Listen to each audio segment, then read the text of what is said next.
Très chers téléspectateurs de Cathode TV Gabon, bonsoir. Soyez les bienvenus pour ce flash d'information du mercredi 21 février 2024 dans le magistère universel.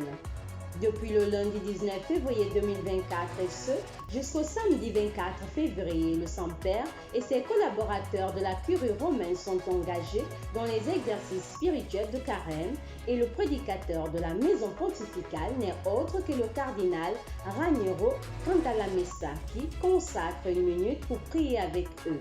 Pour cette deuxième méditation du mardi 20 février, le cardinal Raniero Cantalamessa a évoqué la seule chose dont nous avons besoin, le royaume de Dieu.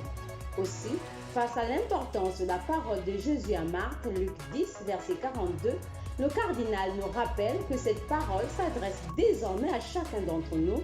Une seule chose est nécessaire, le royaume des cieux. Nouvelle d'Église.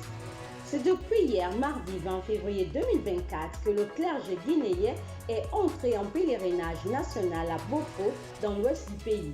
Ce pèlerinage, qui est une initiative de la conférence épiscopale et de la nonciature apostolique en Guinée et au Mali, donne l'occasion aux évêques et prêtres des 4 diocèses du pays de vivre la réconciliation en suivant les traces des premiers missionnaires.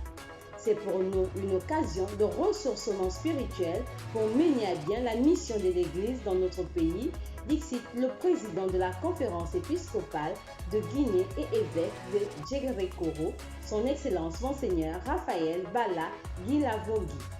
Dans le magistère local, c'est ce mercredi 21 février 2024, en fin de matinée, qu'une messe présidée par l'archevêque métropolitain de Libreville, son Excellence Monseigneur Jean-Patrick Ibaba, à la cathédrale Notre-Dame-des-Neiges Sainte-Marie, a clos les travaux de la 35e Assemblée générale de l'Union féminine des congrégations autochtones de l'Afrique centrale.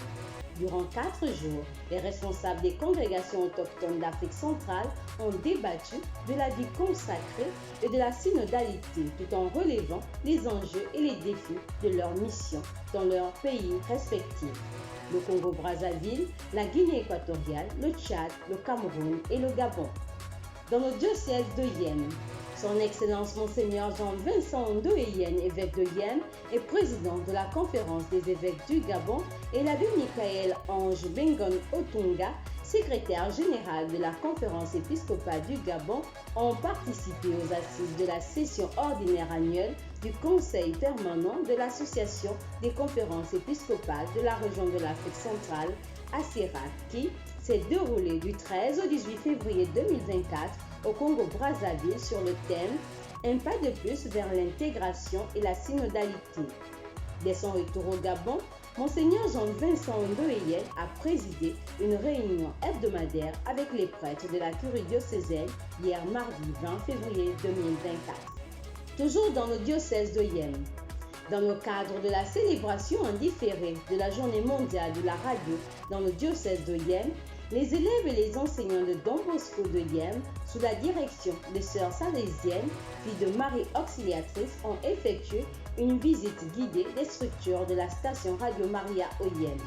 On rappelle, la Journée mondiale de la radio est célébrée le 13 février de chaque année.